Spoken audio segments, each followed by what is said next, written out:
Welcome to Board Gamers Anonymous, the podcast about board gamers and the insane fun we have at the table together. This is Chris. Hey, this is Anthony.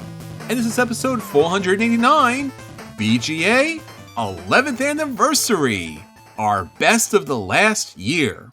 We'd like to thank all our Patreon backers for helping us bring you a brand new episode.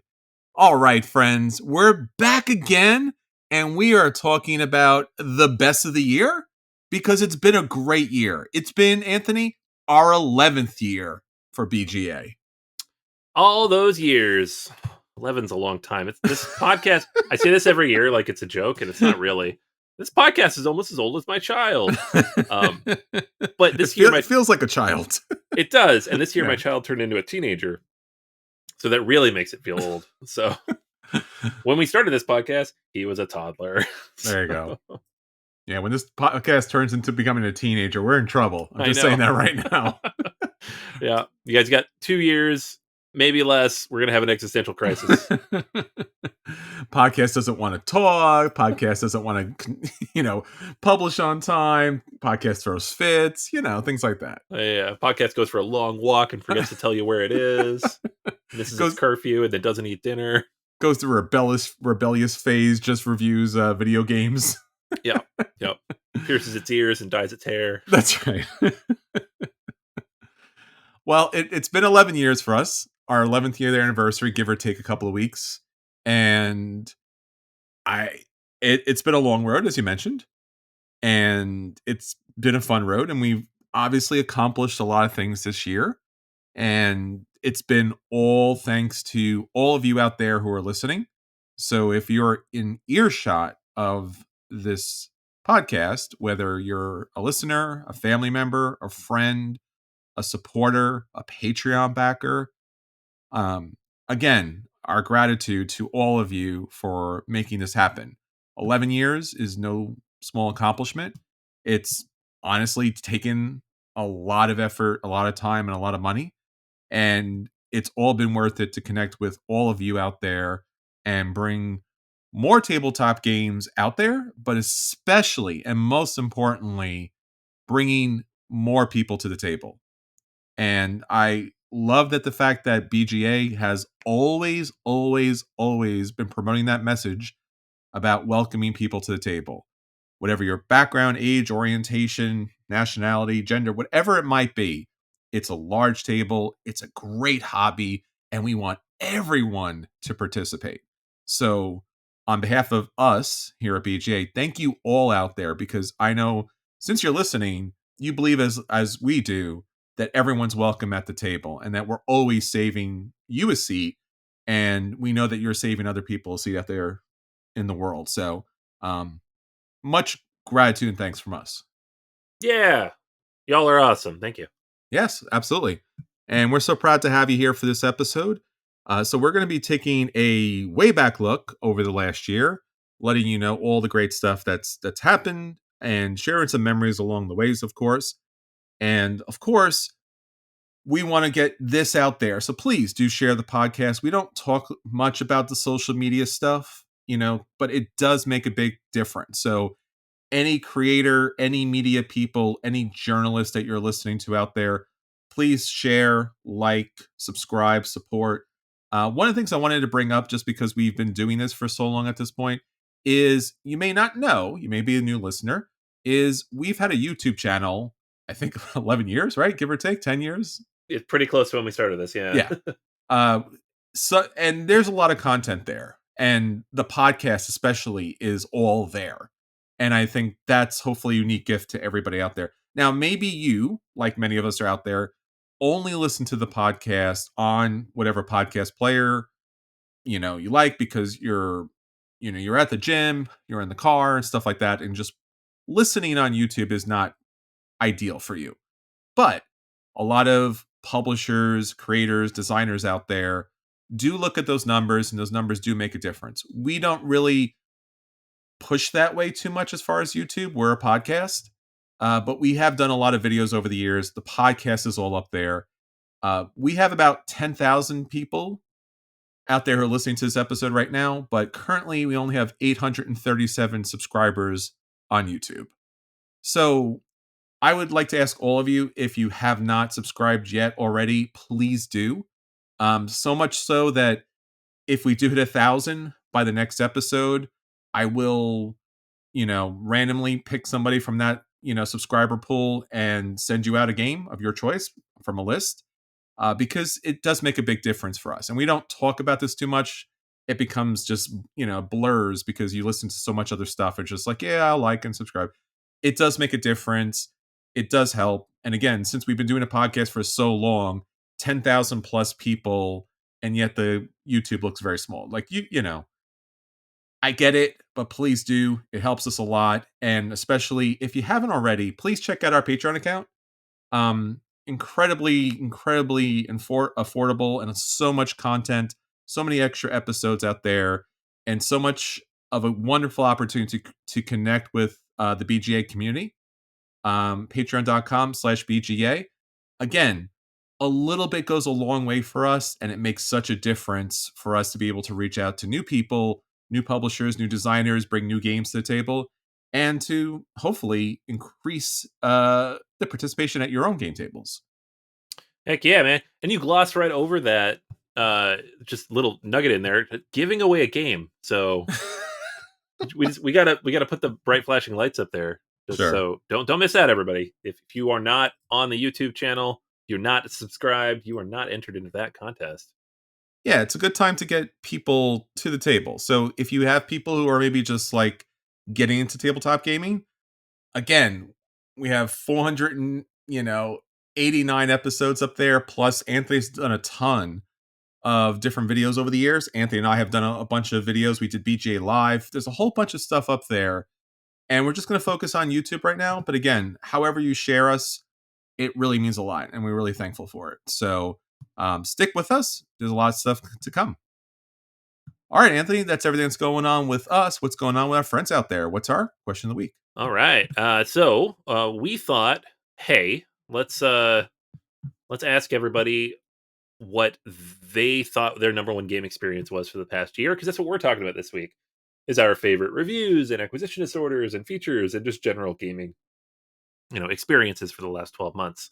So we've asked you all to kind of share yours as well, and we got a lot of great answers. So kicking it off over on the Patreon, we have Jill mentioning Origins in Ohio. First time going, sitting down to learn new games when one of its game designers sat down to teach play together. Then he brings out the prototype for a new game to be released at Essen and asks if we want to play it and have a sneak preview. Great fun. Jill doesn't mention which game, but just that experience in general. We've had that plenty of times. Absolutely. We just at a con and somebody we know or maybe not know, they're like, hey, check out this prototype. And then like 2 years later, it's like the biggest game in the world. Famously remembering our preview of Gloomhaven at Origins back in 2015. Absolutely. Like, and that was just like it was weird. We're just like random table, no one's coming over, nobody cares, and we're just like, oh, we're gonna play this thing. Like, all right. Yeah. Play this thing. Oh, it just turns out to be the biggest game in I don't know. Just Isaac walking around with like just a bunch of pieces in his backpack and then just throws it on the table. It was so cool. Walker mentions specifically about Gloomhaven. Oh yeah. So after literal years of playing a harrower, Plague Herald, in Gloomhaven, and having started as a harrower in Frosthaven with the Germinate class, I retired that character. My friends handed me the obvious new character to run, given what we'd unlocked. I literally laughed out loud, and they cursed when they realized they'd handed me yet another harrower to play. Sure. So, good times. Good times. That's it. So those are the kinds of things that I'm always most fascinated in, or I have the most fun with. It's just these little things that are so specific to your game group and your experience that they live with you. That's part of your life. It implants as a memory, as a thing that you've done. Mm-hmm. It's a game. Everybody's like, oh, it's just a game. You're like, no, it's part of my life. This experience that we had. 100%. Yeah, we have 11 years of those things. I know. There's so many. Drew mentions their annual Lake Con every April. Yeah. A 4-day retreat to the cabin where it is all games. Highlights from this year include Imperial Japan winning War Room, Han Solo defeating Boba Fett in Outer Rim, Nice. Chaotic Betting, an 8-person Ready Set Bet, and You Stole My Hamburgers in Food Chain Magnate. Looking forward to next year, but we'll see you at PAX Unplugged before then. Oh, nice. That'll be great, Drew. We didn't miss you last year, so looking forward to seeing you this year. Yeah, we're going to PAX Unplugged. Yeah, we will be there. If I'm ever not there, please check in on me. There's something wrong. That's right. It's like 4 miles from my house. Over on the Facebook page, and again, you can answer these on Patreon if you're a backer at any level. If you are supporting, you can leave an answer there. We'll read them on the air. But you can also join us on Facebook, and these get posted more or less the same time. So you can answer them there as well. David says, playing from start to finish, 34 games of Zombie Kids with my 9-year-old and 8-year-old. Finishing the campaign. That is epic, That is David. epic. Yes. Those are like 15-minute games. Mhm. I have this game. We played it with my daughter. Not quite finished because we messed up the stickers, but Aw. she doesn't know. uh, David mentions finally getting my much anticipated copy of Arcs and getting it to the table. I have loved each playthrough so far. It's wonderful. It's great, David. Glad. Hoping to get that to the table again soon, so we can give it a full review here by the end of the year. Sure. Blake says, my game group's annual Talisman game day. We run 4th Oh. edition with all expansions. Oh, no. And just make an entire day of it. One member of the group makes sausage and peppers, tons of it. And while we all game all day, we're just hanging out, having fun, and talking during downtime. Nice. That is the way to do it, because otherwise that would be excruciating, I think. You got to be hanging out. Yeah, that's a hangout game for sure. Yeah. Andres mentions Command and Colors Napoleonic game with my brother. Epic scenario until 2 a.m. in the morning. Waited so long for the reprint, and also this amazing moment shared with family. Those are some of the best, right? Just those family moments. Oh, sure. That's what gaming's all about. Whether it's your home family or your found family, whatever family you can pull together, games tie that together for sure. Yeah, absolutely. All right, Lucy mentions my husband's friends flying over to celebrate our upcoming wedding by playing board games with both the groom and the bride. Brass Birmingham, XCOM, and Dune Imperium. Nice. Max mentions 4 things. So, 1, discovering that board games were a thing. Congrats, Yes. Max. Welcome to the fold. Number 2, discovering that solo board games were a thing. Yes, one of us. Number 3, discovering Spirit Island. It seems like the natural progression there. Sure. And then number 4, discovering Wormspan. Nice. So you've had a good year, Max. That's a solid way to kick it off. Yeah, a lot of great discoveries there for sure. All right. And then last but not least, here on the Facebook page, Scott says, mine is actually a few weeks away. So feeling optimistic here. The first ever SplotterCon is happening in Pittsburgh over Labor Day weekend. Ooh. I wanted to go to this partially because it's SplotterCon, but partially because I used to live there and I know where it is and I know some of the people going to be there. And I'm like, I should be there with them playing Splatter games. But my wife has a trip that weekend. So alas, I shan't be doing that. All right. So thanks everybody for answering that and sharing your favorite moments from the last 12 months. We'll be sharing ours shortly. Yeah, no, great. And it's really good to hear all the different experiences out there with games and different type of games. And I think especially we're talking about 11 years, it's so interesting. Like someone even mentioning Wormspan. It's now a time and a place where Wormspan is going to be in a lot of ways for a lot of people, the go-to game. Like Wingspan's not going to even be a thing. There's a Wingspan? Like right. they're going to be questioning, like, there's another game, like Wormspan's out there. So as time changes, the experiences shift as well. Yeah, absolutely. All right. Well, thank you all for hitting us up. Facebook is always the best place to reach us, unless you're a Patreon backer, because you get everything early and you get direct access to our Discord and so many other things. Thank you so much for your support and reaching out and let everyone know all the great stuff that's happening at the tabletop. Yep. Yeah, and don't forget too, on the Patreon feed, ad free. So if you're listening to this right now and you're like, I love these guys, but I'd like to support them in a different way, not listen to these ads, you can do that. So if you are a backer, you can skip the ads. It's the best way to listen. Oh my gosh, yes. All right, Anthony, we've done it. It's here. Our 11th anniversary. So BGA, all about tabletop gaming and all the different ways that you can bring people to the table. And of course, the podcast hopefully has been a tremendous support for all of you out there, getting new people to the table, getting and finding out about new games. We get a lot of feedback from people out there that they heard about these games first from us. They picked out and purchased games from us because of our reviews. And they've avoided some games because of us. And that's also good to hear too, because we do not want to waste your time at the tabletop. Right. So, Anthony, we had a year, and we do this episode every year where we take a look back at the last year. So before we get into all the different nuts and bolts of it, how was this last year for you? Oh, what a weird question. Wow, thanks. I know, man. I'm great at this. I keep things moving. Yes, and or weird, but At some point, you're going to learn that. At some point, the yes and's it's gonna nah. I happen. think it's funnier when I don't. That happens a lot. I know people love it. It's good. No, it's been a good year. It's a funny thing because games are such an integral part of my life at this point. Like I, from a personal perspective, I can look at it and be like, oh, I haven't played as many of the new hot games as I would like.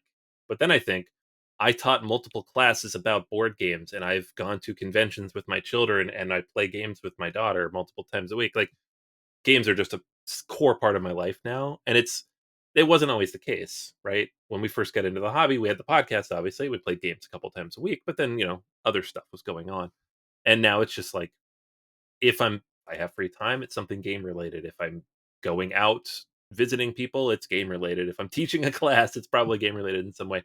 And so this is like the year that really kind of clicked in for me that that's the way it was, where I was able to integrate tabletop into all of my classes to some degree, not just the one special class. Where last year, right before we did our 10th anniversary, we had our first conference for board game academics. We now had a second one. We launched our first journal in the spring. Um, so games are just like such a huge part of everything we do, and that's what it feels like year 11 was for me. It's just like it's it's not necessarily more table time. At least it's plenty, but not as much as I'd like. But it's more just exploring what games can mean and what they are and what they do in my life and our lives. Um, and that's been really interesting and cool. Yeah, I want to just say ditto because I think that certainly covers a lot of it. We've taken tabletop gaming to different places, and we've certainly met different people along the way. And I think it's been very inspiring, especially the people with the journal, these people who are writing academic papers Hmm. and people who are doing presentations. And I would again, depending on how you look at it, the last 10 years, 9 or 10 years, very much focus on the media component about this and on the reviewing and just a slightly different focus now as far as like now doing the presentations. We've always done charity events. We've done at least one charity event a year, Hmm. but now working with Board Games for the Better, our charity partner, working with a lot of other presenters and designers to open up new avenues for people to get involved in tabletop gaming. And I think, and giving them their feedback directly that everything that we hear from you both on the social media channels, but also directly from the emails, means a lot because I think a lot of times publishers and designers and people in these conferences and industries, they don't hear from the everyday gamer who is, in a lot of cases, trying to fit a giant big box in their collection Hmm. or can't afford that Kickstarter because it has all the things in it that it does not need, but they do want to get it. So and I think it's a lot of those types of experiences that we all experience together all at the same time. And we think that it's unique and we're alone in that, but actually we all share that together. So it's been a unique year of unique people. And, I'm really excited about PAX Unplugged because I think that's only going to be elevated, of course. So, really looking forward to a lot more fun in the upcoming year. We're going to hit our 500th episode this year, which is a huge thing. I don't think that we considered 500 episodes No, when we no. started. Our friend Game Master Dave was recently told us. I think he was saying episode 27, if I remember correctly. He was like, "Oh, I heard you guys joined the Dice Tower, and the game store that you were at has just closed." And I'm like, "Oh yeah, that was a dramatic episode. That's when a lot of things changed." Yeah, that was probably the inflection point where everything went from like, hey, this is what we could do with this, Sure. and then we did it, and 10 years later, here we are. So Yeah.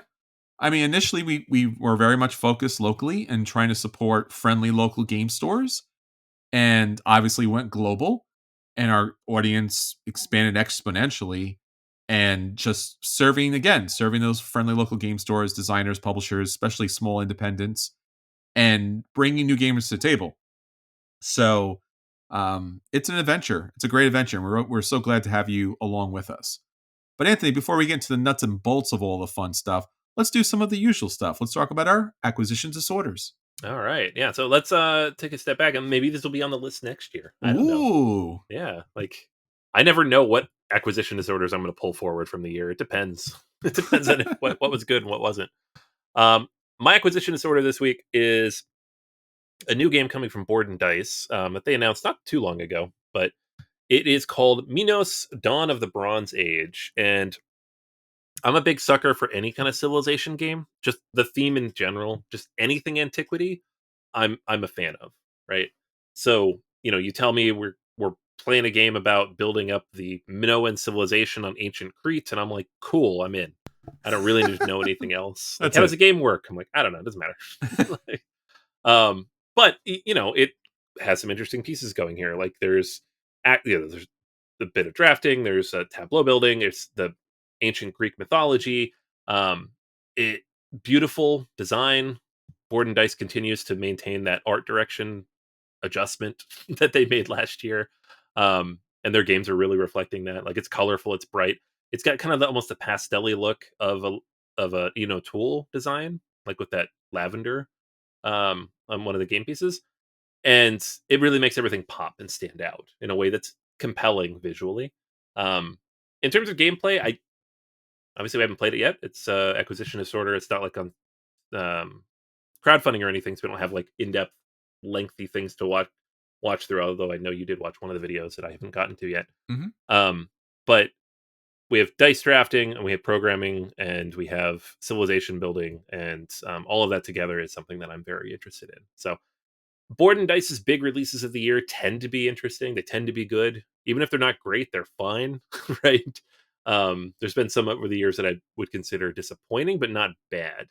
Last year we had Barcelona and Nucleum, Mm-hmm. both fantastic games. Yes. Um, Minos this year is one of those, I think, coming at Essen, and I will probably track it down and get a play of it at PAX. So yeah, very much looking forward to this. Designer is Stan Kordonski, who previously worked on Endless Winter, probably the Mm. most famous game. Yeah, it's great. Um, Other games that I really liked from him, though, Rurik, Dawn of Kiev, fantastic game, Sure.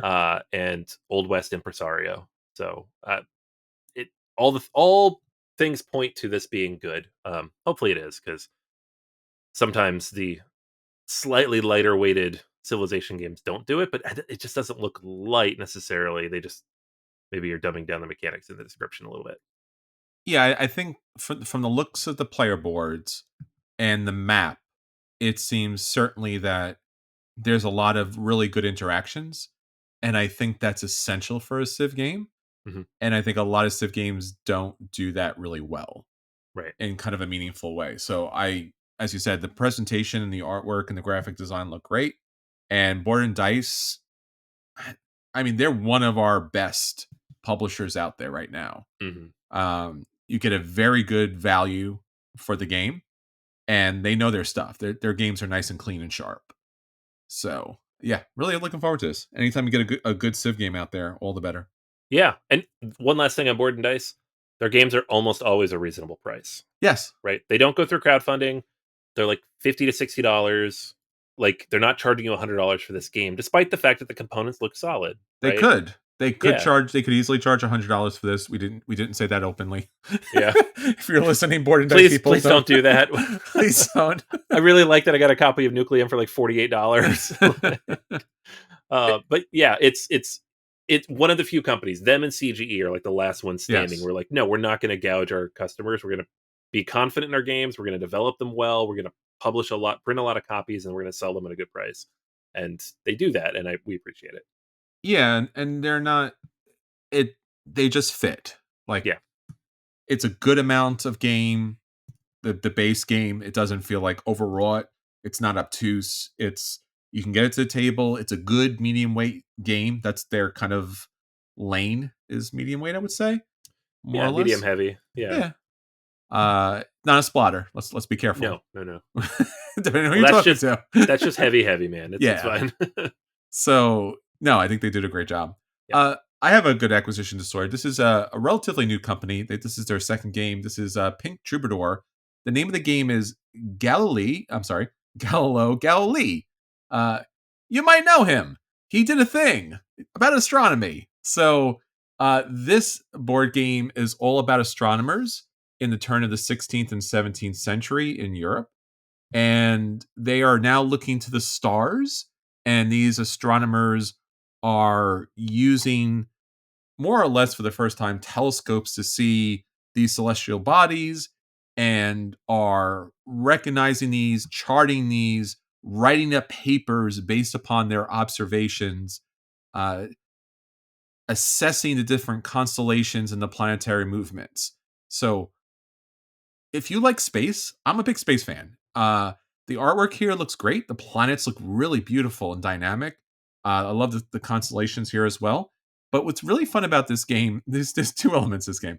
The first element, which is really cool, is the action selection here. So basically, you're going to have one of four astronomers of that time, and that's going to give you a particular special ability that you'll use throughout the game.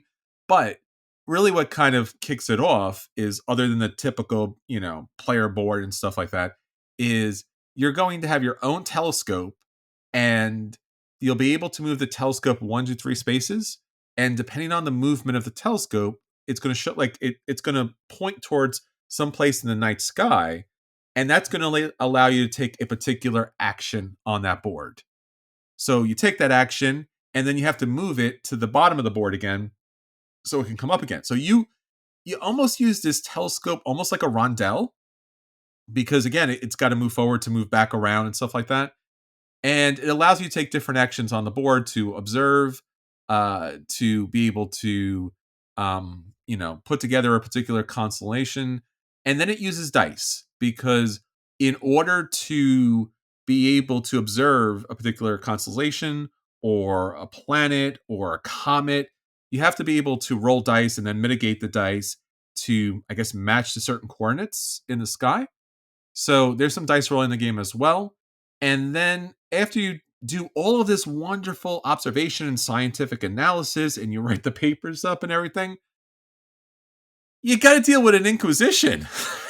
I don't know why. I love it. That's So fantastic. you're taking this information to the university, but you're trying to dodge the Inquisition at the same time, because the church is not happy that you are letting, I guess, the general public know that the Earth is not the center of the universe. They have since agreed that it is not the center of the universe, and everyone's okay with it. Back then, they were not cool about it. So No, super not cool. it is a dead not cool. yes. So it's a throwback to the day. So Galileo, obviously here, Jonas Kepler, Nicholas Copernicus, and Giordano Bruno. So yeah, back in the day, 15th, 16th century. I just love the look of this, and I really enjoy the action mechanic to it and the dice rolling. So this is a Czech company, second game out, and it looks great. So I'm looking forward to it. Yeah, this one almost was my acquisition disorder, and then I saw you had grabbed it, and I was like, "Oh, okay, Ah. cool. We're definitely going to talk about it then." I love the look of this game. It's Right? so pretty, like those old style maps, The and illustrations, yeah, like you said, the yeah, throwbacks. yeah. Like I saw the cover, and then I saw the cards for the constellations, and I was like, "If this is it, I'm happy." Yes. Right? I don't need anything else. And then I saw the pictures of the planets. I'm like, "Oh my gosh, Yeah. this is amazing! Like I have to get this." And it goes like I have games like Leaving Earth, Yes. which is just a beautiful presentation, like visually, of the solar system. This looks a lot like that. So Yeah. this will go on the shelf with Leaving Earth and Space Core for sure. Yeah, it seems to be a light to medium game, but like you said, the throwback to those original illustrations, because observing these heavenly bodies were a spiritual experience, and hopefully still is for many people out there. Yeah, It's so amazing to see, what we could see in the sky now these days, and I think we forget that sometimes. So yeah. I love that the game brings it back. All right, so that's our acquisition disorders. Hopefully we get the chance to get to the table soon. All right, Anthony, so let's talk about the games that we did hit the table this week. We'll let people know if those games are a buy and they should run out and pick those games up. if those games are a play and they should sit down and enjoy them, if those games are a dodge and they should avoid them, or in fact, those games the dreaded burn. I was gonna make an Inquisition joke, but I'm gonna skip it here. So, what'd you play this week? Let's go. All right. Let's go, man. Let's do it. We're going to do this. I played a new game from Shem Phillips. Sorry. Sam Phillips is the artist, not the designer. Shem Phillips, along with S.J. McDonald from Garphill Games, Ezra and Nehemiah. So this is a standalone game. Like a lot of his games come in like these trilogies. Like we've done East, West, North, and I think they're working on South now. Um, and but there's these occasional one-offs, right, that are more either historical or exploring like legends or myths. In this case, we're looking at ancient Israel, and I I gotta say, I'm a little rusty from Sunday school, so I don't remember exactly the story of Ezra and Nehemiah. But I do vaguely remember like these elements of the Old Testament and like building the temple, rebuilding the temple in Jerusalem. And so this game is about that, right? You are working towards building the temple, rebuilding the city walls and the gates, and then exiles are returning to the city, and you were teaching them the Torah. So the game is like most Phillips games, it involves an element of worker placement, but it also has kind of a unique spin on things as well. It's card driven. So there are several different actions you can take in the game, and they're represented by these different flags on your personal cards. You have a deck of personal playing cards. You're going to draw 4 of them, and you're going to play them into 3 slots on your personal player board. And these slots are going to represent, or basically give you an option to like power up these abilities. So you might play a card that has 3 blue banners on it, right? And those 3 blue banners will allow you to take 3 action points worth of the blue action. And the blue action is the scholar action, right? Which lets you put a meeple out on one of the scholar tiles, which gives you some kind of ongoing ability for the rest of the game. It also lets you move around this map where you can move your tent around the city. So that's one thing you can do. Another thing you can do is you can help clear the rubble or rebuild the gates around the city. So there's a bunch of rubble on these city gate tiles that are all around the map. And if you play one of the, I think it's a yellow or the gray, it's the gray. So you play the gray ones, you can go and pick those up based on the points that you get. And so you get those little cubes, you put them in your personal storage, you save them for later. If you clear something off, you get a bonus. You can also then build walls or build gates on top of there, which also costs a little bit more. And that gives you additional bonuses and abilities. Uh, then you can take that rubble and you can use it to work towards building the temple. And that'll give you some kind of bonus as well as the option to move up on this additional track, which gives you access to new abilities and stuff. It is it's thematic in the sense that everything you're doing is within the theme that the game describes. I would not describe it as particularly thematic though, right? Mm-hmm. Every action in the game is take some resource, use it to go do a thing somewhere, then use that thing to go somewhere else and do something else, right? Which I know I'm just describing a Euro game, but that's what it is. It's a Euro game. It's Sure. doing that. Now, it does it in an interesting and compelling way. The puzzle of it is good. It's a well-made puzzle, which is what I'd expect from Shem Phillips after 10 years of making these things. Sure. It's a solid production. Everything's very pretty. The worker placement element of it is middling, I would say. You do put meeples on the map. Mm-hmm. Most of the time on the map, they're permanent, right? So you Oh, can put them out. The Levites go out and they're just permanently there on the track. And that tells you how many actions you can take in working towards building the temple or moving up on the track. Um, Meeples go on the scholars; those are also permanent. Meeples go to guard the gates; those are permanent. You oh have to boy. feed all of them though, so Oh you no. need yeah. So you start with a small number of meeples, I think like 6 or 7, but you can get a whole bunch more. I think you have like 16 in the game, right? So 1 or 2 of them start on the map depending on player count, and then the rest you can accumulate and acquire. So you're recruiting a whole bunch of meeples, but most of them then go out, right? And they're out there permanently. If they're in the Levi track, you don't have to feed them, right? They'll be fed by the temple, I guess. But everybody else needs food. So it's towards the end of the game, the last round of the 3 total rounds, I had to come up with 11 food, which was fine, and I had enough. But it's just something to keep in mind if you don't like feed your people games. It's not like Agricola hard. It's there though. Um, all the meeples you have left over in your personal supply, you can put towards these special actions. So there's bonus actions that will help power up and give you additional resources on the card that you played. Also, I should say you have those 3 slots to play cards.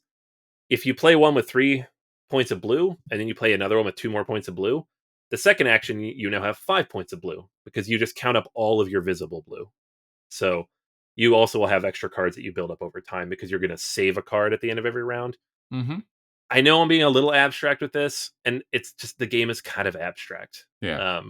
I and again, I'm not particularly well versed in this, scripture, but it's still like it's a story that I vaguely know, and I didn't feel like reading through it. Definitely, like okay, I can see how everything's mapped together. But once I started playing it, after about 20 minutes, it was really just like, okay, I need blue so I can go over to the blue track and move up there and then get the yellow so I can do that. And then I need to get the red to drop these cubes onto this grid so I can move up on this other track. It ends up feeling a little spreadsheety. And not in the worst way. Like it's not math. It's just it's a lot of grids and tracks.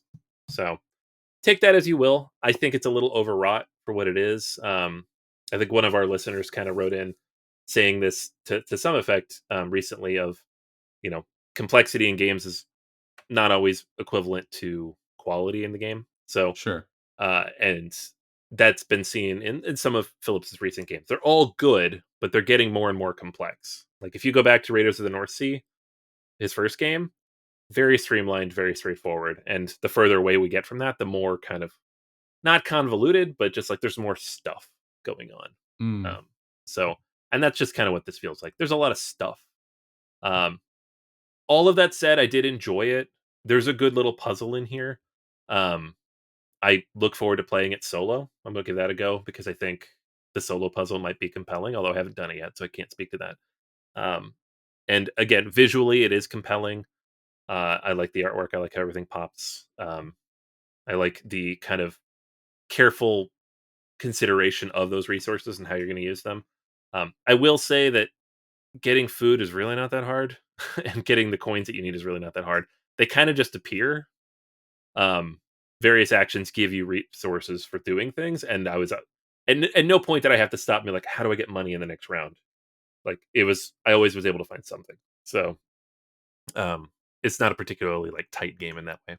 Mm. So I'm gonna give it a play, like a light play. It's not quite a dodge for me because I don't know that many of Philip's games are a dodge. Mm-hmm. Um, but it doesn't elevate itself to the level of like Legacy of You or Viscounts or not Viscounts, Architects of the West Kingdom, like those games that I've kept and really enjoy. Sure. Um, it's fine. I'll play it more, which is take that as you will. Um, and I don't know. I just wish it wasn't quite as abstract as it is in how it presents these ideas. And maybe a lot of his games get a lot of expansions. Maybe there's more here coming down the road. But for now, it's fine. It's a good game. It's not a great game. It's fine. I think we see that a lot of times where designers want to provide more and more of an experience, and they just kind of somewhat at a certain point just hit a breaking point because it's just not the typical weight in which they design games around. Uh, and I think just looking at, I haven't played this game. It looks great, but like you said, since it's so abstract, the board is almost blinding. There's a lot, and it took the whole first round for us to be able to like really. I kept looking for things, right? You would look for the visual cues of like, okay, wait a second. Yes. What am I doing here? What is this track? How do I move this Hmm. track? What does this mean? And there was a lot of like looking stuff up and going back and forth because it just wasn't like the rules are fairly short, and the video we watched was only like 20 minutes long, but it was just it's busy. There's a lot going on there. A At the end lot. of the day, the game's fairly simple. Like you have 3 action options. Each of those have 2 kind of tied actions. Um, and then there's a few tracks you have to keep track of. You also have one thing I didn't mention. You do have a trade action, which is interesting, which again is why you probably never run out of stuff. Every card you play into your tableau each round has a trade action that you can take once.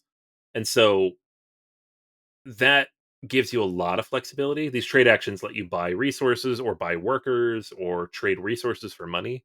So you almost always have some way to get what you need, um, which I always appreciate. But at the same time, sometimes it felt like, where's the tension? I didn't feel the tension in the Sure. game that I wanted. Um, Ezra and Nehemiah. I should say the name again. People are like, say the name again, guys. Okay, I'll say the name again. All right. Well, I guess somewhat in the same abstract vein, I got to play a game that I was really excited about. And I think we've talked about this quite a while back. This is Comic Hunters. This is the Marvel comic book based or Marvel comic book themed, I should say themed, not based. And I'll explain in a minute. Marvel comic themed game that came out in Brazil, and because of trademark shenanigans and stuff like that, it did not get a worldwide release. So people were really excited about this game. Everyone loves Marvel. Marvel, the MCU is doing huge, and the idea of collecting comic book covers was like fascinating because I'm a big comic book person. I would say half of my comic book collection from back in the day was probably about 50% Marvel itself. So I was really excited when I went to a meetup and a friend of mine had picked this game up. And you can now get this in big box stores.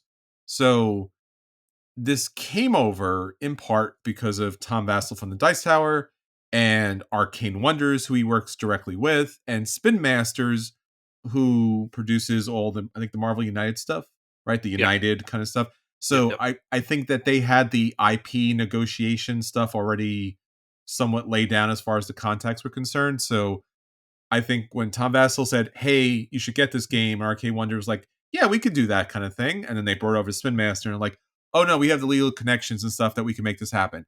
Everybody was excited. Everybody, because people had raved about this game.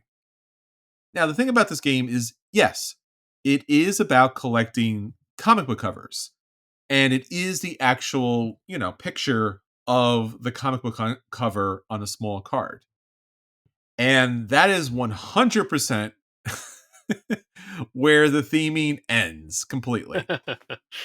Yeah. Now, I should before I get into kind of the game dynamics and the mechanics, I need to mention two things. First, there's been some reports that there has been very bad production issues and people have gotten just really bad version copies of this. I did not experience that. I have heard that reported. What I did experience is what everyone's experiencing is this is simply one of the worst board game productions that I have seen in probably about I would say about 7 years, 7 or 8 Wow. years. Jeez, that Uh stinks. I was really shocked by this because as I mentioned Arcane Wonders and obviously Tom Vassell and even Spin Master, they know gaming. Yeah. And I was expecting a game, right? Now, obviously, anytime a game is like out of your country of origin and you just can't get it, it builds a certain mystique and hype to it. This game has some of the poorest quality components I have ever played with. Oof. The card stock is it's not even thin cards. The person who owned the game, brought the game out, had played it once before at 2 players, and we were playing at 3 player account. And as we're playing the game, and we're all adults, and we're very careful with people's games. We're very respectful of that. I could see the cards laying on on top of their decks, and all of them were like ever so slightly warped. Mm. Now, some of that was from just the basic kind of production and probably hitting the air. Some of that was from our ever so lightly touching and dealing with the cards. And in the game itself, you're not really manhandling the cards. There's not a lot of like hardcore drafting and picking and placing and tableau building. You do manipulate the cards, but not at any level that you think these cards would be bent or warped in any kind of way. Mhm. What's really shocking is the thinness of the cardboard tokens. Now, honestly, like I've played so many games, right? We have almost 500 episodes. We've done this for over 11 years. You and I own extensive collections. this was the thinnest cardboard. It was almost paper as far as the tokens were concerned. And thankfully, the tokens don't really play too much into the game. But again, this is a Marvel IP, and you expected cardboard, not what barely passes as cardboard. It was so thin that even these little circles were kind of like bent and warped. And again, all you do with these tokens, and I'll talk about this more in a minute, is you just place them on the board and they sit there for the entire game. But they are such light, poor quality that like a breeze, a breath could just knock these things out. So that along with the player markers, which do get manipulated because you do need to move things up and down, I was just kind of really astounded. I had no idea in this day and age that games were produced at such a poor quality. Now, my assumption is here, of course, and I think I'm right about this. This game was just printed and produced in the same way it had been in Brazil and just sent out throughout the US. I don't think this was a dumbed down version of this. I don't think that this was anyone's particular fault. I think this was like, hey, we spent X number of dollars for the IP. This game is fairly inexpensive as far as like you can get it through a big box store. So it's quite reasonable to pick up. Let's keep it at this lower price point. But the cards and the tokens, and again, we don't say this lightly, it's almost unplayable. Like you can play it, but like I mean, I've sleeved so many games in my life, and so many times I'm like, why am I doing this? This card is quality. Like I feel bad about. I'm wasting money sleeving this game, right? This game requires sleeving. Like there's not even a question about it. Like you can't play the game without sleeving. I don't know, like if you decide you like this game and long term, what you deal with the tokens, because the tokens themselves have the symbols of the different comic book characters, so it's not easily replaceable. I'm sure Etsy someone's working on it right now, but it's paper thin. It's problematically paper thin. Like you could just knock it and they would just fly out of the way. Oof. Now, if that was it alone, we would say, hey, that's pretty bad. You should play the game. Here's why the game is a dodge. The game itself really isn't much of a game. It's an abstract, I want to say abstracted kind of simulation of a thing. So there are 4 different types of phases that you will play over 3 rounds.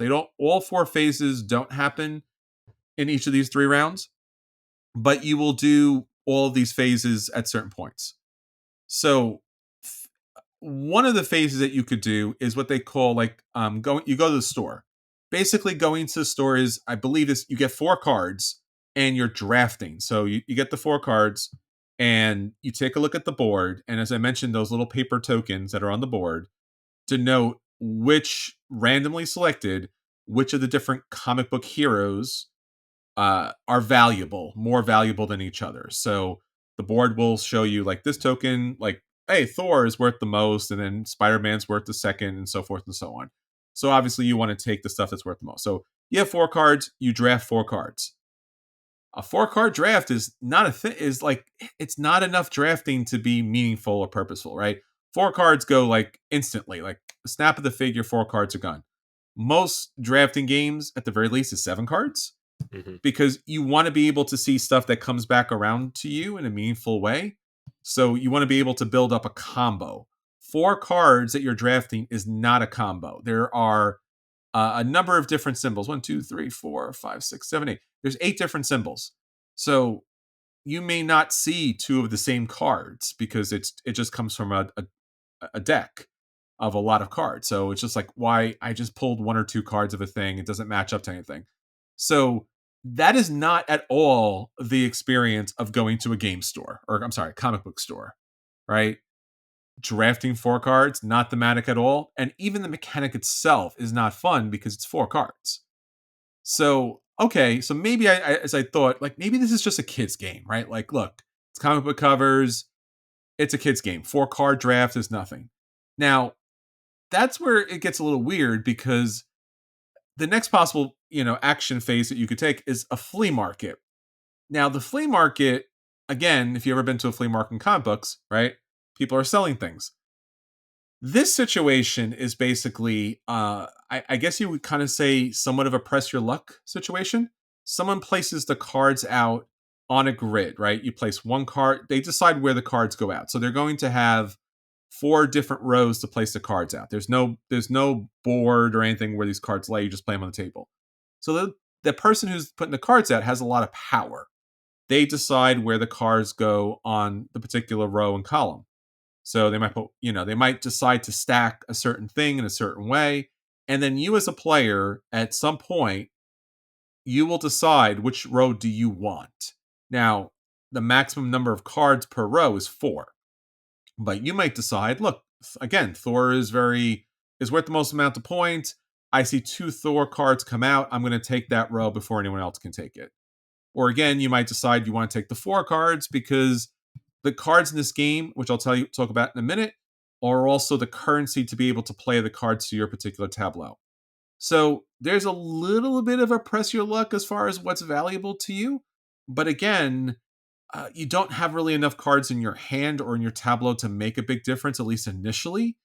And then obviously, because the cards are also currency to be able to play cards to your tableau, it you're almost better off getting the 4 random cards, than you are getting like cards that might stack up. Because again, primarily the main mechanic of this game is set collection.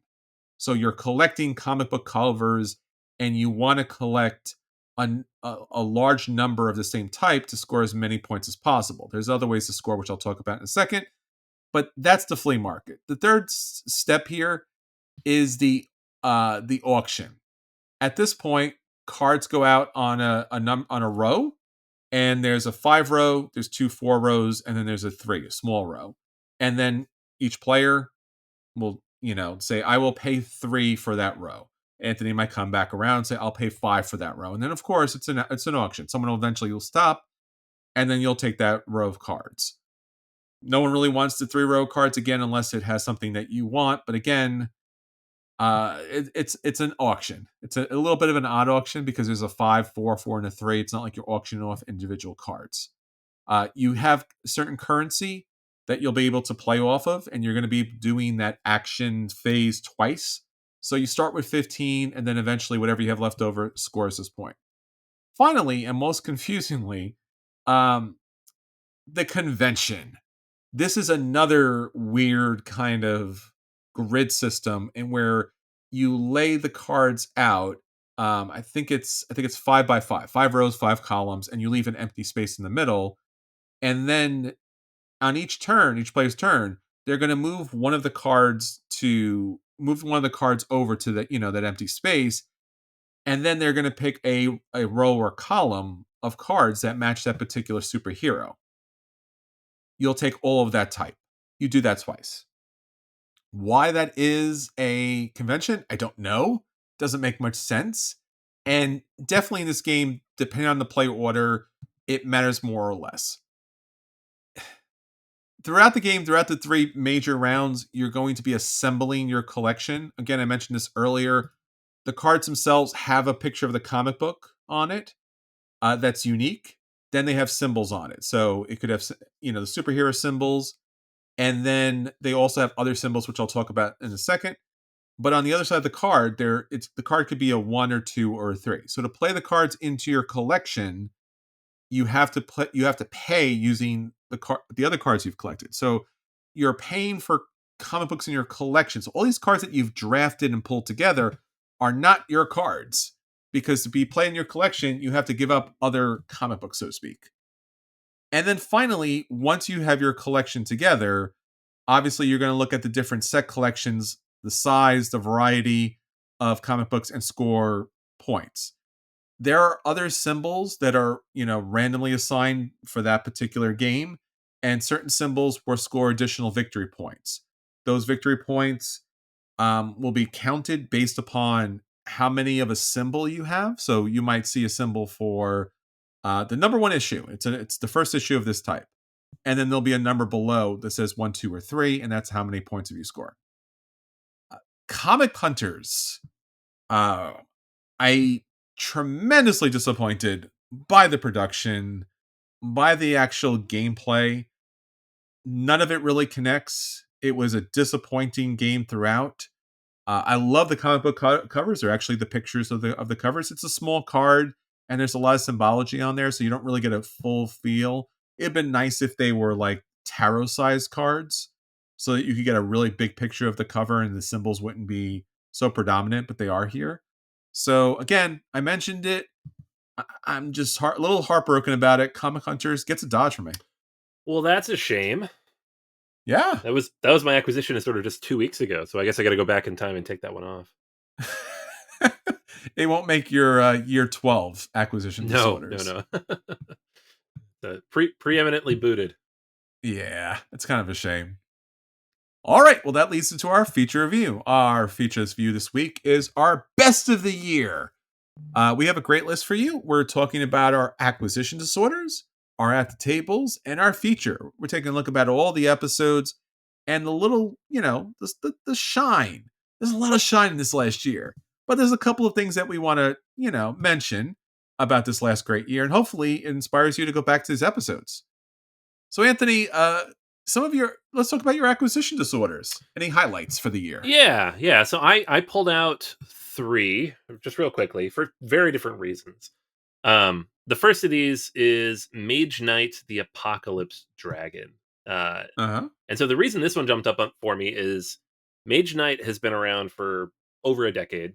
Played the game dozens of times, and there hasn't been any new content for it in almost 10 years. So I guess the last one, 2015 or so. So it's been a long time since we have had new Mage Knight stuff. And this is not just new Mage Knight stuff. Like the last new Mage Knight stuff was like a small little thing, new character. This is a full-blown big campaign type thing, like on par with Lost Legion. We have not seen that in a very long time, and it's new content for people who've been playing this game for years. So it's really exciting. And it's just like a weird random thing for it to even exist. For Wiz Kids to go out there and pick this up and presumably not make a ton of money on it, just because how many people are that invested into Mage Knight? A lot of people own it, I'm sure, but how many people are that invested that they played enough of this game that they need more content for it? Not many. So that was very exciting, and it's just like I feel like there's a lot of that recently of just like, hey, we're digging deep, we're going back, we're pulling stuff up, we're expanding, we're getting new content for this game that's been around forever, and I don't know, it's exciting. My second one is DC Heroes United because it was a bit of a roller coaster. It was actually on my acquisition disorder twice. I didn't realize it, but I was going back through the spreadsheet. I saw it was there twice. So I was like, hey, I guess I must have been really excited for it. In the end, they did put some stuff up there that was very compelling, and I managed to hold back. But it's just, I don't know. It's like the epitome of what acquisition disorder is, for me at least, of here's this thing that I know I don't need because I have so much of it already, and I can look at it and say no thank you, and then it just slowly drags me towards it, right? It's probably the gravitational pull of all that plastic. Right, yeah. It's like I'm being sucked down into the garbage chute. So I checked this thing constantly. I was like, "Oh, they're not gonna do real Batman stuff. They're not gonna do real Batman. Here's Arkham Asylum. They did it. Yeah, they're not gonna like bring in these really oddball characters, these little weird nobodies. Like, oh, there's Mr. Mystical Pix, there's Bizarro, there's the really weird Superman characters. They even released a painting guide, like how to paint the figures. I was like, that almost got me. Here's a book with how we recommend you paint these. I'm like, ooh, okay. But it's just, it's like this is my experience in buying or not buying games, is this campaign. So is it my favorite campaign of the year? Not necessarily, but it's probably the most representative of how I interact with these things. And then the last one is one that actually was like the week after our anniversary last year. So it was a game that I saw at Gen Con and then came back and immediately backed it because it launched like the next week. And I've been following the campaign updates almost every week. They have a podcast that they've launched. They are extremely transparent about developing this game. Obojima Tales from the Tall Grass. So this is an RPG of all things, which, RPGs are great, but it's not something that I typically I'm heavily invested in. So, and honestly, it could be end up like the Cosmere RPG, which I just talked about last week, could end up on here as well, but that was just last week. Campaign's still ongoing. I'm really just having a blast kind of following along as they develop it, as they show new artwork, as they discuss the story and like the world building that they're doing, as they literally write chapters and share those drafts with people. Like, hey, here's the chapter on player options. You can just check it out. Here's the spell chapter. It's a draft. You can just kind of read it if you're interested. Um, here's a podcast episode on creating a subclass. And here's some of the artwork, and it's all illustrated. It's just like such a really strong presentation of the game while they're developing it, right? They don't need to do any of this. They already have everybody's money, but they're doing it anyways because this is their job and this is how they want to present that. And they're probably building audience as well, for when it launches. But it's been really compelling. It reminds me of the Gloomhaven campaigns, like during and after, how Isaac Childress would just continue to send you updates and like, here's a new chapter, here's new artwork, here's what we're developing, here's how it looks. Um, it's like that approach, and so few publishers do that, and for good reason. It's a lot of work, and again, you have all the money, so you don't have to do it. But you like contrast that with like Simon, which again we just talked about DC United, which gives almost zero communication after the campaign is done, except like the occasional like, here's this one thing drawn or whatever. Um, and it's just been really not just refreshing but compelling, which I think is a really good vibe to have if you're producing an RPG. So there you have it, kind of my three different experiences this year from an acquisition Sure. perspective. Yeah, no, it's been a good year. The DC United thing, did you actually back that? No. It took 2 acquisition disorders for you to shake it free. I actually did back it for a few minutes too, and then I Oh, did you? yeah, like I had backed it. I forgot at which point. I think Arkham Asylum. Like, maybe I'll just back this and I'll get Arkham Asylum and the paint guide, which is still like $150. And I'm like, what am I doing? Why am I doing this? I canceled it like the day before, but it was a bit of a roller coaster. All right. Well, again, on the light side, I have a game we talked about not too long ago. This is King of Tokyo Duel. I've been a King of Tokyo fan way back when. I think even when it first came out, which I think was about the time the podcast started, Yeah. give or take. Yep. And I love the Yahtzee mechanic of it. I love the old kaiju throwback monsters. Big fan of that growing up as a kid. It plays with a lot of people. It has really good interaction, and the monster powers that you can get really gives you some strategy and gameplay as far as that's concerned. And now King of Tokyo Duel giving you a 2-player version of this, completely revamped from the bottom up. So it's its own game, and it's going to be hitting all the big box stores. The artwork is, a little more cutesy, sharper, better. Each of the monsters have special powers and ability. I used to be a collector of the King of Tokyo stuff, and then once they just there's like 100 monsters out there now at this point. I'm just like, all right, fine, just fine. You go do your thing. I'm fine. But again, a short 2-player version of this that I can get to the table, especially with the family. It's quick, it's easy, it's understandable. Would be a really good introduction game for a lot of players. So I'm really excited about this. On the little bit of the heavier side, the more unique side of this, another 2-player game, Shark versus Octopus.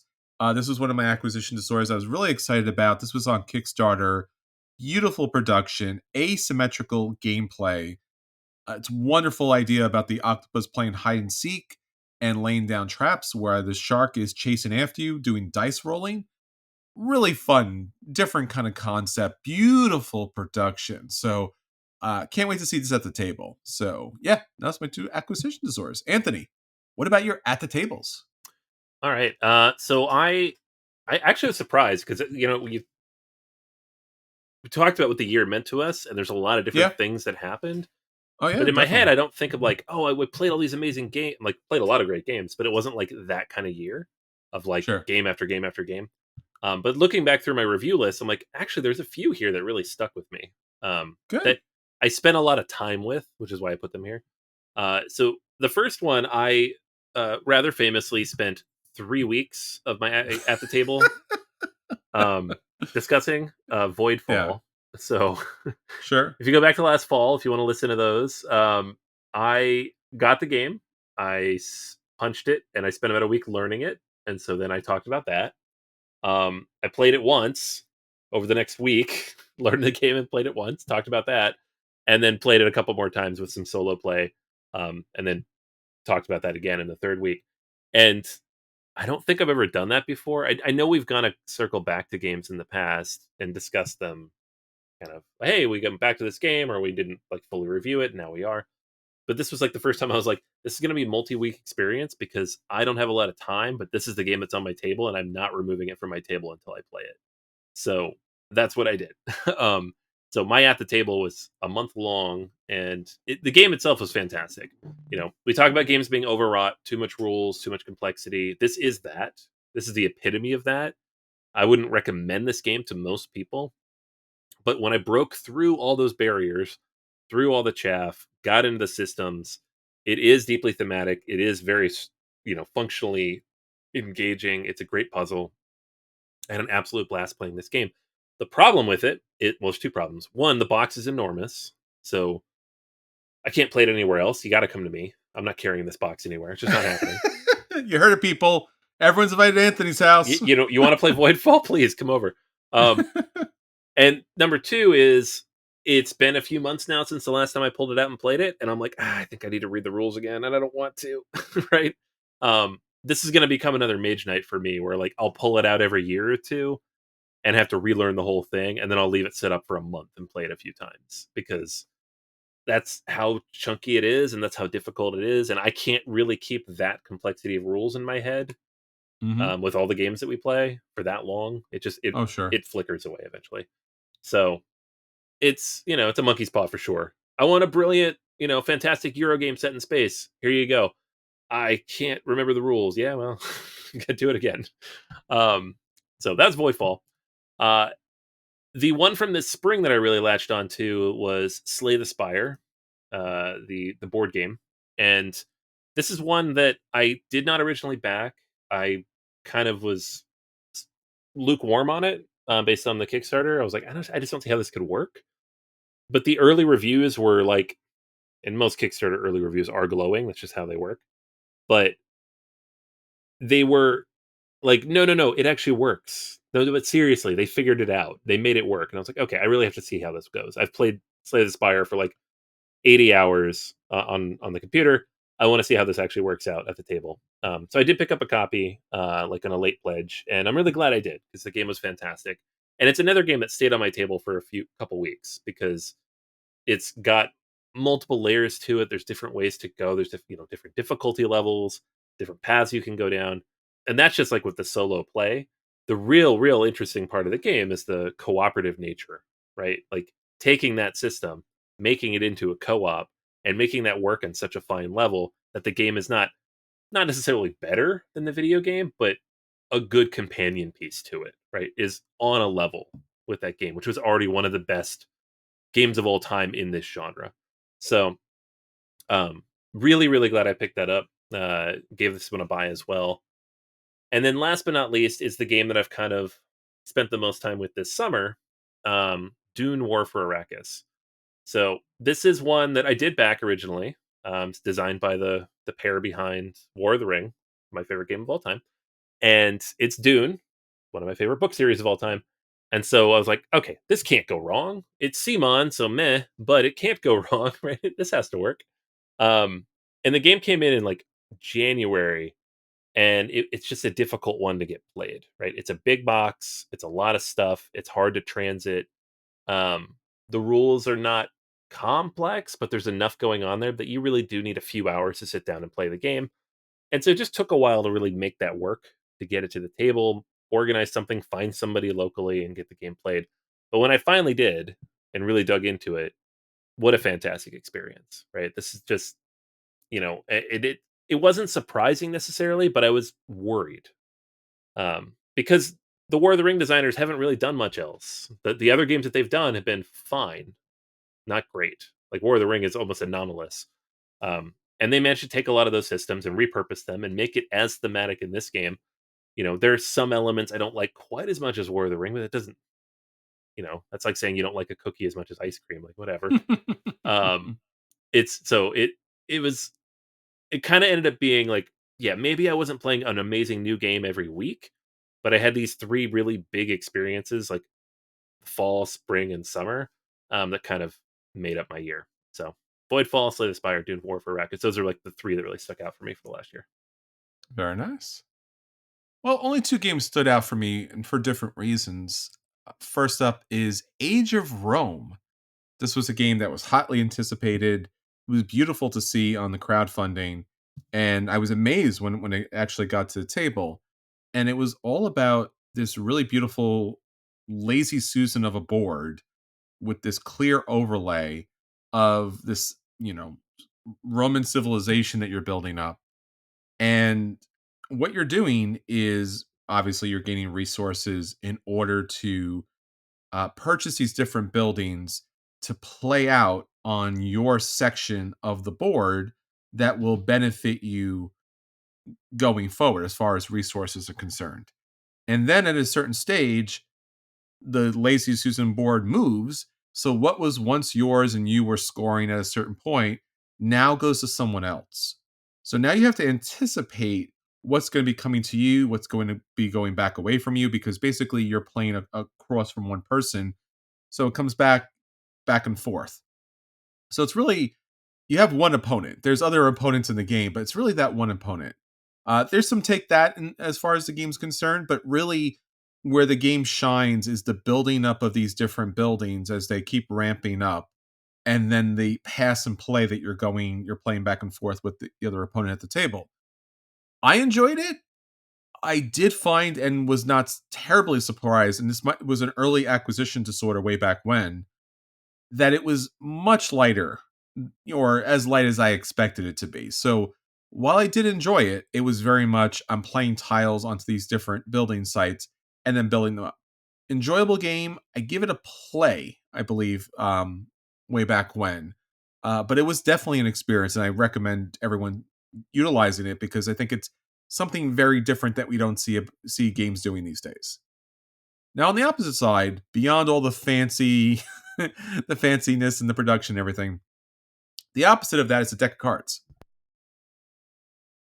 So, a small deck of cards in a small, tiny box made a really big impact for me. This is Sea Salt and Paper. I remember seeing this. I think it might have been a really early acquisition disorder. It had this really cute origami artwork on the cards. And I was like, that's pretty cool. But what kind of game is it? Such a small game, such small cards. And then I got a chance to play it. And it's a very, again, as you would imagine, a very simple, straightforward game. Basically, you are taking a card, whether it's from a discard pile or from a deck, and then you are choosing what to do with that card based upon what that card can do. Sometimes, if you collect two of a kind, you'll be able to play it for a special ability if it's that type of card. Some other cards are set collections that will score you points that you keep hidden throughout the game.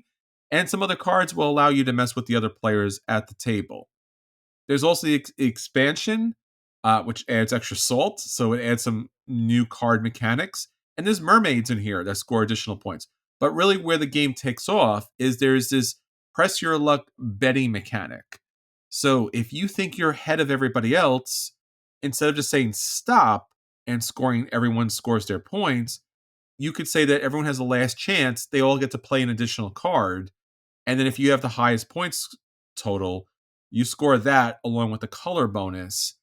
And everyone kind of does not get the maximum value for their cards. So wonderful game. And then the mermaids jump in, and of course, and like if you score 4 mermaids, you win the game, which is hard to do, but it's nice that there's something you could do if you're losing that particular game. So Sea Salt and Paper was a solid, incredible buy for me. I picked it up myself.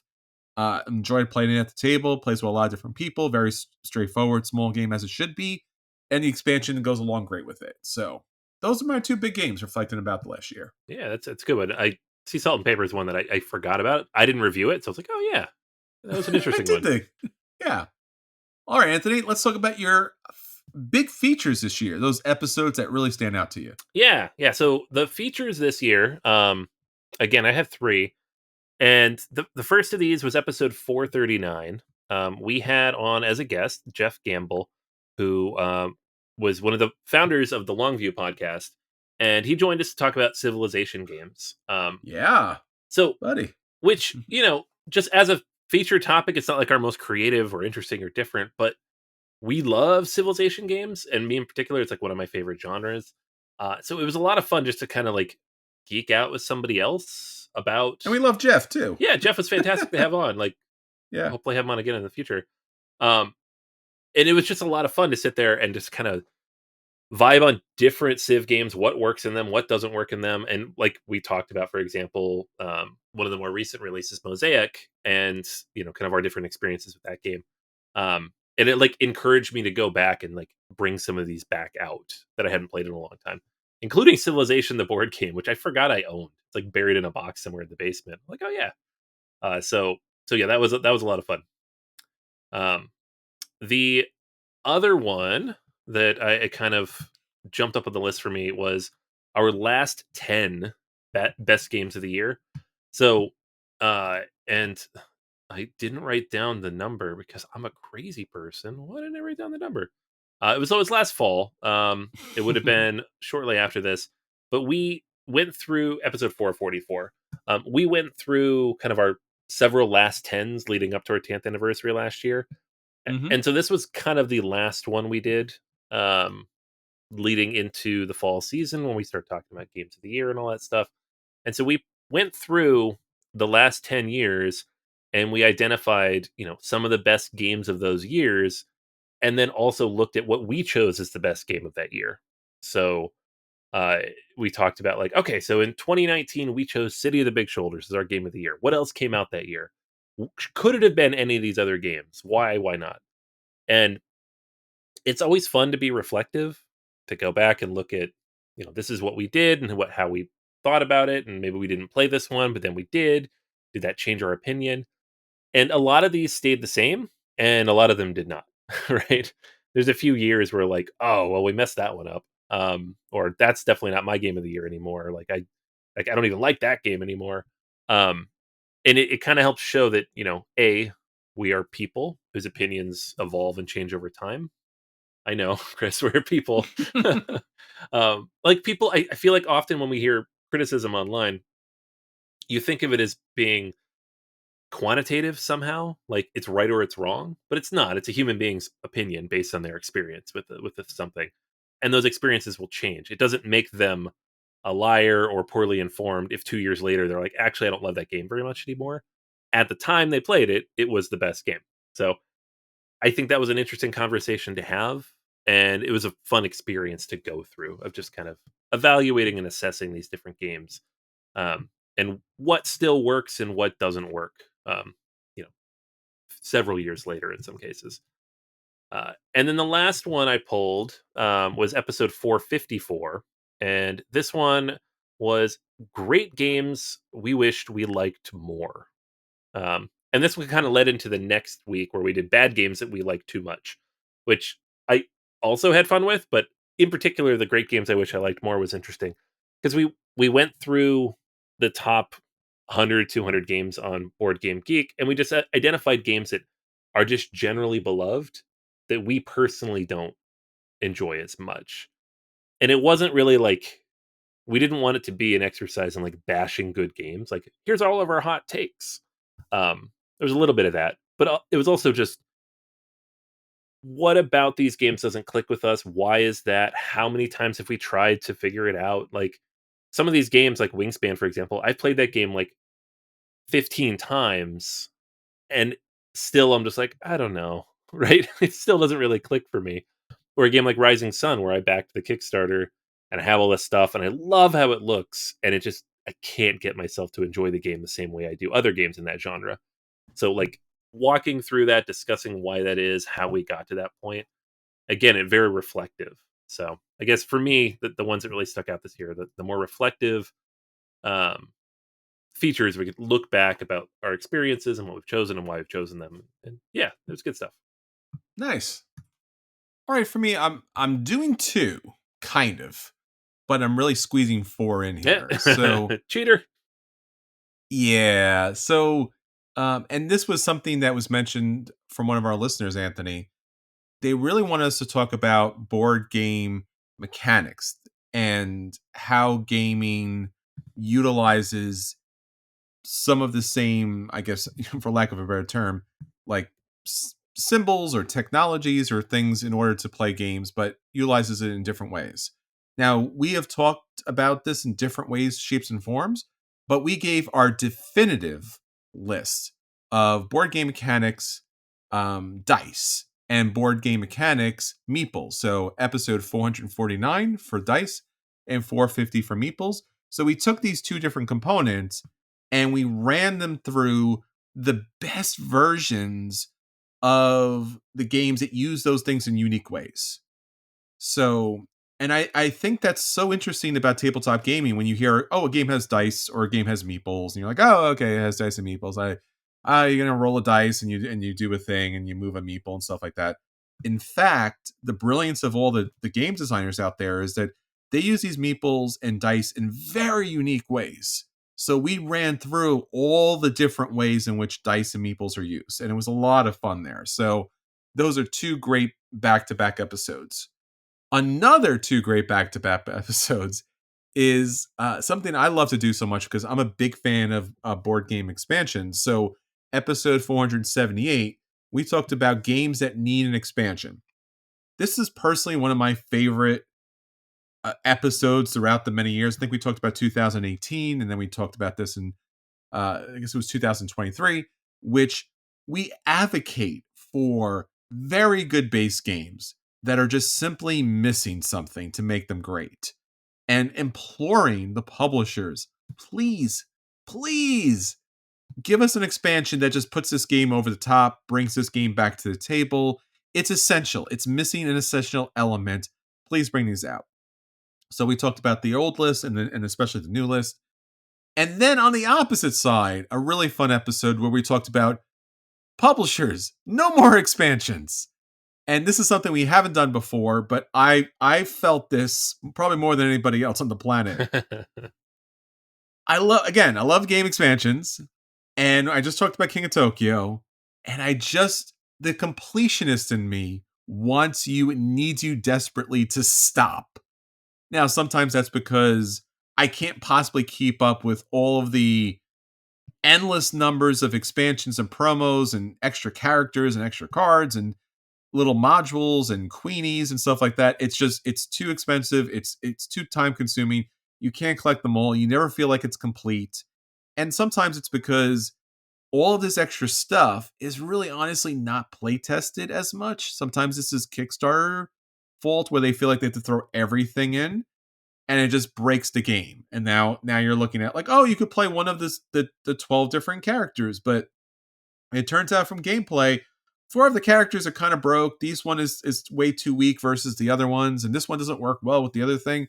So you really almost want just the base game to be out there or just the simplified, streamlined version because there's just elements that clearly have not been played. And, you see this a lot of times with games where it's just like, hey, you can get this extra pack of cards or this promo pack or this expansion that comes in or for example, Smash Up. Love Smash Up. Own a lot of Smash Up. But there are certain combinations that are just simply better, period. And there are certain combinations that just do not work. They almost implode on themselves. So it's still kind of okay it does that, but as far as getting it to the table and enjoying it versus other players in a competitive version, not so great. So I think you should enjoy the brilliance of the designers that are able to use these components in such different ways, and then how the expansions are necessary, and then on the other side, detrimental to the actual gameplay. Mhm. So it's been a good year for gaming out there. Yeah, a lot of good stuff. All right, everyone. So that's it for our BGA 11th anniversary, our best of the last year. Again, thank you so very much for listening, for sharing, for supporting. It means the world to us. 11 years. We're going to hit our 500 episode super quick. Stay tuned because we're going to have our top 100 and we're talking about our BJ Hall of Fame games. So until next time, this is Chris. And this is Anthony. And we'll save you all a seat at the table. Take care, everyone.